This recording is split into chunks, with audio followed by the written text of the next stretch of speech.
Have you ever looked at a place and instantly just wanted to leave? Not because there was a monster, not because something jumped out, but something inside of your brain was screaming, there's something wrong with this place. That's exactly what happened to millions of people when a single blurry image appeared online. One photograph, no explanation, no content, just endless yellow rooms. But somehow, that one image became the one biggest horror story in the internet history. Today, I want to be diving into the complete history of the Backrooms, where it came from, why it exploded, and how it accidentally became modern folklore, and why after all these years, people still can't stop thinking about the yellow wallpaper. But seriously, who approved this wallpaper? That looks like a horrible, that yellow. Ugh. All I'm gonna say, definitely designed by someone who hates happiness. Now, let's go back to 2019. Not because that's when the Backrooms were invented, but that's when they became immortal. A user on 4chan posted a simple challenge. Post images that,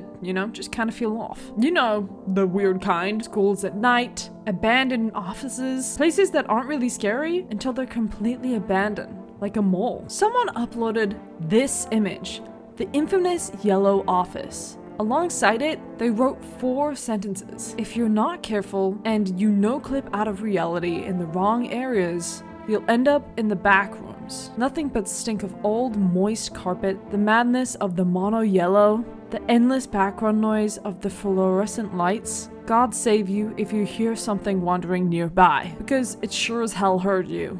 That was it.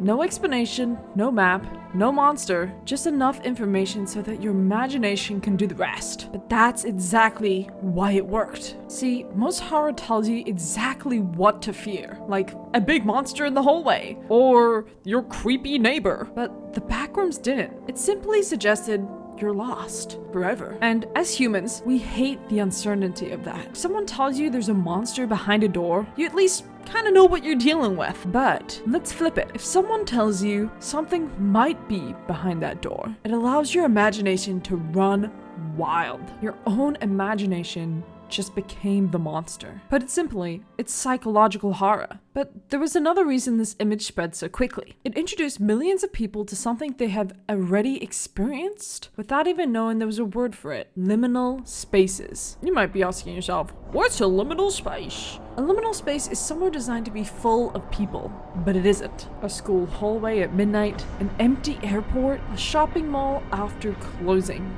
your office on a Sunday. They're places between destinations. They're not meant to be lived in. Your brain recognizes that instantly. It's why they feel so unsettling. Like a video game forgot to load the NPCs in. And if you've ever played a buggy video game, you know exactly what I mean. As the Backrooms spread across Reddit, Discord, and even YouTube, and even the creepiest corners of the internet, people started asking more questions. What happens after level 0? Can you even escape? Are there really monsters? Is there food? Can I at least find the Wi-Fi? And the internet collectively answered, sure. And that's kind of where things got weird. Originally, there was only one Backrooms, just endless yellow rooms. Eventually, someone created level 1, then level 2, and of course, level 3. But someone forgot how counting works. So today, depending on which version of lore you read, there are hundreds, sometimes even thousands of different levels. Some are abandoned cities, some are flooded hotels, maybe even frozen wastelands and giant parking garages. And one is even just a giant infinite IKEA. And honestly, I already get lost in IKEA, so that sounds horrifying. But you weren't always alone.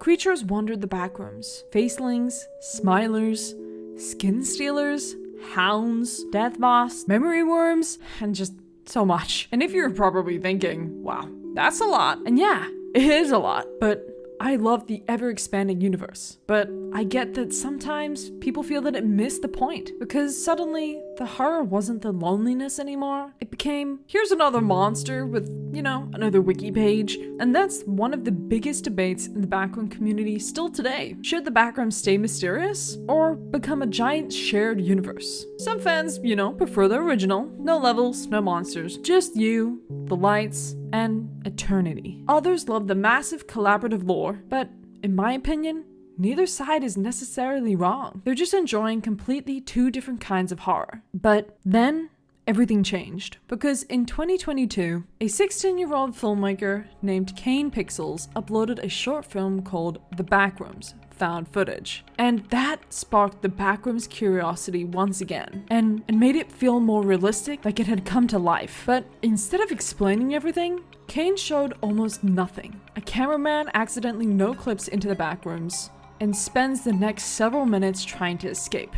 No exposition, no narrator, just the fluorescent lights, echoes, and impossible architecture. But that's until something starts moving. The monster barely appears, but when it does, it's unforgettable. Not because it's just terrifying, but once again, your imagination fills in everything you can't see. And in my personal opinion, Kane expanded the universe in a brilliant way. He introduced the Async Research Institute, a fictional company attempting to use the Backrooms for transportation. Basically, they looked at an infinite nightmare dimension and said, like any greedy corporation, I bet we can monetize this. And of course, that's just peak corporate behavior. Their experiments accidentally opened doorways into the Backrooms, creating one of the coolest pieces of analog horror on YouTube, because it felt believable, like something hidden in an old government archive. So why has the Backrooms survived so long? Is the big question I had on my mind, and